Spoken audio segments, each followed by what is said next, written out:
E do futebol para a história. Uma pesquisadora de Cuiabá garante que o nazista Adolf Hitler morreu no município de Nossa Senhora do Livramento aos 95 anos de idade. A estudiosa afirma que o homem que provocou um dos maiores massacres da humanidade não se suicidou não ao final da Segunda Guerra Mundial, como conta a história oficial. O livro Hitler no Brasil, Sua Vida e Sua Morte foi publicado por Simone René Guerreiro Dias em 2012. Ela mostra outras obras para dizer, não é a primeira nem a única pessoa a pesquisar sobre a vida do Führer pós-Segunda Guerra Mundial. Conforme a história oficial, Hitler e a esposa jornalista Eva Braun se suicidaram em 30 de abril de 1945 para não serem capturados pelos países aliados, como Estados Unidos e Inglaterra, que lutaram contra o eixo do mal, comandado pelos nazistas da Alemanha. Eva teria se matado bebendo veneno cianeto, Hitler com um tiro na cabeça. Essa versão já foi questionada por um arqueólogo russo. Eles dizem que nunca acreditaram nessa versão. Por quê? Porque muitos outros nazistas foram encontrados na América do Sul. Então por que Hitler teria se suicidado? Então, eles acabaram fazendo o exame de DNA do crânio e descobriram que era o crânio de uma mulher. Provavelmente de qual mulher? Possivelmente de Eva Braun. Mas eles não foram mais a fundo, que a busca era saber, era Adolf Hitler ou não. Descobriram que não era pela idade e também pelo fato de ser o crânio de uma mulher. Simone Dias conta que os russos são os mais interessados na pesquisa dela, porque na época eles questionaram o corpo apresentado como sendo o de Adolf Hitler. Tenho comunicado com eles, eles pretendem fazer uma matéria porque eles acreditam ser muito importante para a Rússia comprovar que ele não morreu em Berlim. Baseada em pesquisas sul-americanas, Simone Dias relata, após a Segunda Guerra Mundial, os nazistas foram para a Argentina e o Paraguai. O Abel Bastos é um jornalista, um escritor, ele foi profundamente nesse caso, ele encontrou na Patagônia destroços de submarinos muito antigos e conseguiu entrevista com pessoas que viram esses submarinos chegarem na Patagônia. Eram 3 submarinos que chegaram, um após o outro, e muitas pessoas desembarcaram. Ele tem tudo isso comprovado. Então, eles vieram pela Patagônia, pela Argentina, viveram na região do Chile, da Argentina, do Paraguai.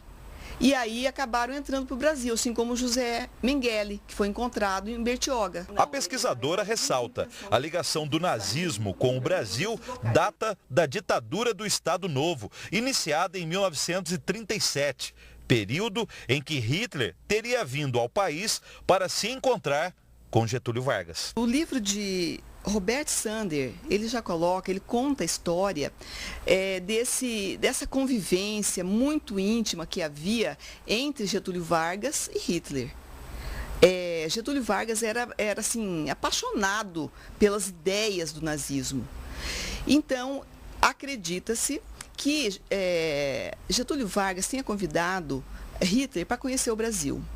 Ele veio numa viagem não oficial. Simone Dias afirma, Adolf Hitler planejava perpetuar o poder dos nazistas no Brasil. Nessa época ele já tinha o seguinte pensamento, que é relatado aqui, ó.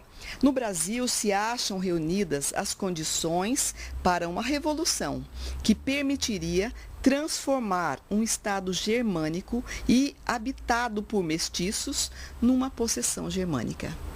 Então, nessa época, ele já tinha essas pretensões. No livro, a pesquisadora publicou fotos de uma caverna no município de Nobres para contar o que o Führer teria vindo fazer em Mato Grosso.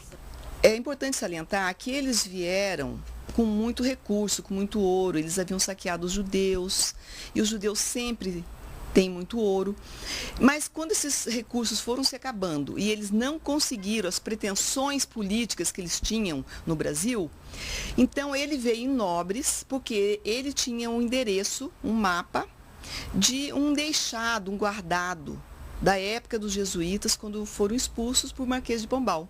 Então ele veio atrás disso. E ele procurou numa caverna em Nobres, só que ele estava um pouco senil já, um pouco já velho, estava com dificuldades já. E ele não conseguiu encontrar. Mas uma pessoa que estava ajudando a ele, acabou pelo enigma que ele tinha atrás do trono, uma gaveta aberta, uma gaveta fechada, o gaúcho foi um pouco esperto e descobriu e pegou o ouro e saiu rapidinho. Na obra, Simone Dias também conta. Hitler teria ido buscar outro tesouro em Nossa Senhora do Livramento, município onde ele se acidentou em um trator.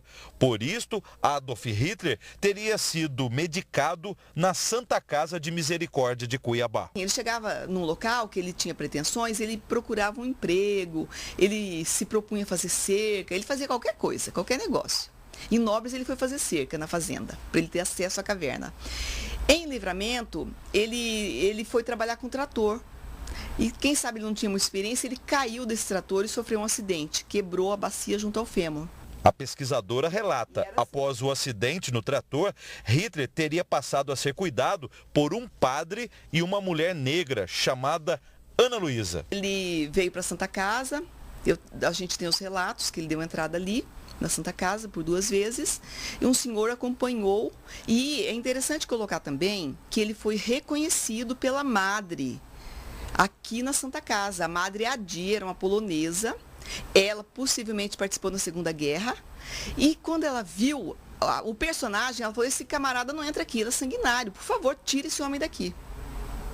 E o senhor que acompanhou, que estava conduzindo, porque ele estava realmente numa situação precária, com a perna quebrada, falou assim, não, você vai atender. É uma ordem do Vaticano, acho que sem saída ele disse isso. E esse senhor que me repassou todas essas informações que eu tenho. Ele está bem idoso. Então ele diz o seguinte, que quando ele sofreu o acidente, ele foi para Livramento, ele já estava em Livramento, mas aí ele precisou de uma pessoa para cuidar dele.